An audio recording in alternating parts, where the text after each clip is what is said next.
हरिओम। ज्ञान गंगा सुनने वाले सभी पुण्यात्माओं को मेरा स्वागत है। आज हम चर्चा करेंगे प्रकृति के गुणों।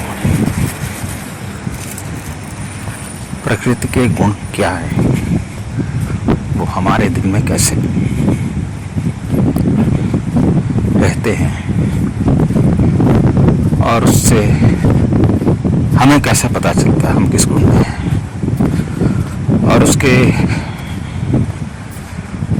स्वभाव मतलब उसका आचरण कैसा होता है, किस गुण में कैसा आचरण होता है, उसकी क्या गति होती है, यही थोड़ी सी चर्चा करेंगे आज। तो ये जो प्रकृति है जिसको हम स्वभाव कहते हैं, इसके 3 गुण होते हैं, सत्वगुण, रजोगुण और तमोगुण। इन्हीं तीनों गुणों के ऊपर ये प्रकृति चलती रहती है। हमारा स्वभाव इसी के ऊपर डिपेंड है। कभी सात्विक स्वभाव, कभी राजसी, कभी तामसी। तो ये सात्विक, राजस और तामस हमें कैसे पता चलेगा? इसके ऊपर भगवत गीता में एक बहुत बड़ा अध्याय है, 14वें अध्याय में इनके बारे में बताया गया है। तो मैं ज़्यादा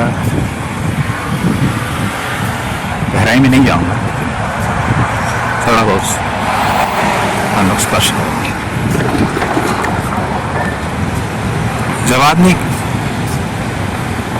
का मन शांत होता है, प्रसन्न होता है,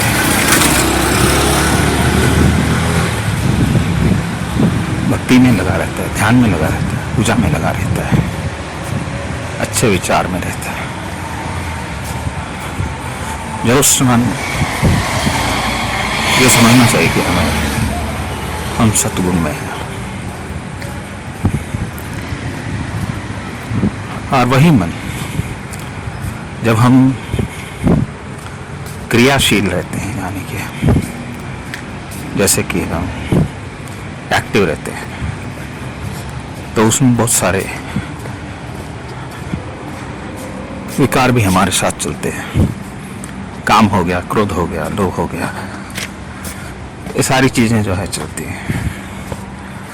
जब हमारा मन अगर काम में, क्रोध में या लोभ में अगर रुका हुआ है, तो समझना चाहिए कि ये रजोगुण की विशेषता है। राजसी पुरुष जो है हमेशा व्यवहार में, कर्म में और इन गुणों से ज़्यादातर प्रभावित रहता है। इसी वजह से राजस का प्रभाव ज़्यादा रहता है इंसान के अंदर। और तीसरा है तमोगुण। तमोगुण का मतलब है आपके अंदर में आलस्य आ जाए, निद्रा आ जाए, प्रमाद आ जाए, या विषाद आ जाए, शोक आ जाए। अगर ये चीजें आपके अंदर हैं, आपके दिल में जगह ले रहे, तो समझ जाए कि ये तमोगुण का प्रभाव है।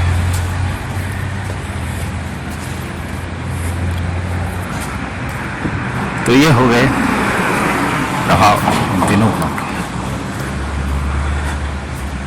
अब इनका व्यवहार में कैसा यूज होता है? जब आप पूजा करते हैं, भजन ध्यान करते हैं, आप सेवा करते हैं, दान करते हैं, जप करते हैं, सत्संग की बातें सुनते हैं, उस समय आपका मन सात्विक होता है। अगर वहां आपका मन लग रहा है, तो समझिए कि आपका सत्व बढ़ रहा है। ये एक जैसा नहीं रहता, बदलता रहता है हमेशा। कभी किसी का प्रभाव, कभी किसी का प्रभाव कम ज़्यादा होता रहता है। ये हमारी दिनचर्या के ऊपर डिपेंड करता है। तो सतगुण में जो है हमारा मन हमेशा शांति, आनंद और प्रसन्नता की ओर रहता है। यह सतगुण का प्रभाव है। रजोगुण में है जैसे आपके साथ है, कभी गुस्सा हो गया, कभी किसी के ऊपर हाथ उठा दिया, या कभी मन में कुछ करने की है भाई किए जा रहे हैं, या फिर कभी लालच आ गया मन में। अगर इस तरह की बातें हो गई तो ये रजोगुण की बात है। तमोगुण में आ जाएंगे तो फिर दिल नहीं लगेगा, नींद आने लगेगी, आलस्य आने लगेगा। तो अगर ऐसा होता है तो उससे हमें समझना चाहिए कि तमोगुण का प्रभाव है। ये तीनों गुण जो है इस तरह से इंसान को घुमाते रहते हैं, और हर इंसान के दिल में, हर इंसान के जीवन में ये तीनों गुण रहते ही हैं। उनका प्रभाव कम ज़्यादा रहता है, लेकिन रहते हैं। इसीलिए तो ये भूमि है, ये हमारे जीवन का आवश्यक अंग है। इन गुणों के सहारे ही हमारी जिंदगी चल रही है। अब मान लीजिए कोई आदमी सत्वगुण की अधिकता में अगर किसी की मृत्यु हो गई, सात्विक स्थिति में अगर कोई मृत्यु को प्राप्त हो गया, तो स्वर्ग में जाएगा, देवलोक में जाएगा, अच्छी योनियों में चला जाएगा। रजोगुण की अधिकता में अगर कोई मर जाता है तो फिर वो इसी दुनिया में वापस आता है, उसको फिर इस मनुष्य जन्म में फिर से वापस आना पड़ता है। अगर तमोगुण में मर गया, तमोगुण में मौत हो गई, तो फिर कीट पशु बन जाएगा, वृक्ष योनि में चला जाएगा, नरक में जाएगा, नीचे होने में जाएगा। इस तरह से तीनों गुण जो है इनका प्रभाव हमारे जीवन के बाद भी पड़ता है। तो मृत्यु के समय हमारा कौन सा गुण ज़्यादा काम कर रहा है, वही हमारे ऊपर ज़्यादा हमारे अगली ज़िंदगी का रास्ता बनाता है। लेकिन एक रास्ता और भी है, इन तीनों गुणों से ऊपर भी उठा जा सकता है। अगर इन तीनों गुणों से आप ऊपर उठ गए तो फिर वो बहुत अच्छी बात है। तो कैसे उठेंगे, उसका भी एक सरल सा रास्ता है। आप जिस गुण में हैं उस गुण में आप ना राग करें ना द्वेष करें। आप निष्क्रिय होकर, यानी कि उदासीन होकर अगर आप करते हैं उस गुण को, तो आप उस गुण से बच सकते हैं।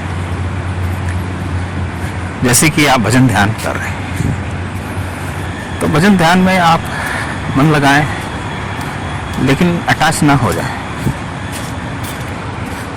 जो वक्त में भजन ध्यान किया बस हो गया, खत्म, उससे ज़्यादा उसमें नहीं है।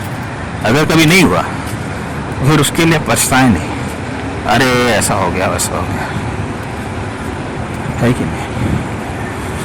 ये हो गया सत्वगुण से। रजोगुण भी ऐसा ही है। अगर मान लिया क्रोध आ गया तो क्रोध की दृष्टा बन जाए, क्रोध में घुस ना जाए, क्रोध को अपने दिल पे हावी मत होने दीजिए, तो आप क्रोध से ऊपर उठ जाएंगे। लालच आ गया तो सोचिए कहाँ तक जाएगा, इसी शरीर तक। इस तरह से आप रजोगुण से भी अगर कोई काम कर रहे हैं, निष्काम होकर काम करें, ये मैं भगवान की इच्छा से कर रहा हूँ या भगवान की प्रीति के लिए कर रहा हूँ, अगर ऐसा सोचकर आप काम करते हैं तो आपका रजोगुण से आप ऊपर हो सकते हैं। तमोगुण भी वैसा ही है। निद्रा आ गई है तो शरीर की एक ज़रूरत है इस तरह अगर आप निद्रा लेते हैं तो वो योग निद्रा बन जाएगी। भगवान का नाम लेकर आप सो रहे हैं तो भले आप तमोगुण में हैं, लेकिन आपकी निद्रा योग निद्रा में बन जाएगी। तो आप उस गुण से प्रभावित नहीं हो रहे हैं। तो जिस गुण में आप हैं, अगर उस गुण में आप प्रभावित नहीं होते हैं तो आप गुणों से पार हो सकते हैं। ये बहुत बड़ी बात है। अगर इन तीनों गुणों से पार हो गए तो फिर आपका आगे का रास्ता भी बहुत आसान हो जाएगा। धीरे धीरे आपका मन ज्ञान की तरफ जाएगा, और ज्ञान अगर आपको मन चला गया तो फिर आप मोक्ष के भागी बन सकते हैं। तो इन तीनों गुणों से ऊपर उठने का भी रास्ता है, और इन तीनों गुणों के साथ चलने के भी रास्ते हैं। अब आप कौन सा रास्ता सूट करता है ये आपको तय करना है, क्योंकि हर इंसान के हालात अलग होते हैं और अपने हालात के हिसाब से उसको ज़िंदगी गुजारनी पड़ती है। तो यही बातें थी आज के सत्संग में। प्रकृति के ये तीन गुण क्या हैं, उनका स्वरूप क्या है, उसमें हम किस तरह व्यवहार में लाते हैं और किस तरह हम उससे ऊपर बच सकते हैं, ऊपर उठ सकते हैं। तो ये तो हमारा, बाकी देखिए जैसे आपकी इच्छा हो, जैसी आपकी सुविधा हो, उसके हिसाब से आप अपने आप को आगे बढ़ाएं और खुश रहें। चलिए फिर मिलता हूँ किसी और सत्संग में, तब तक के लिए हरिओम।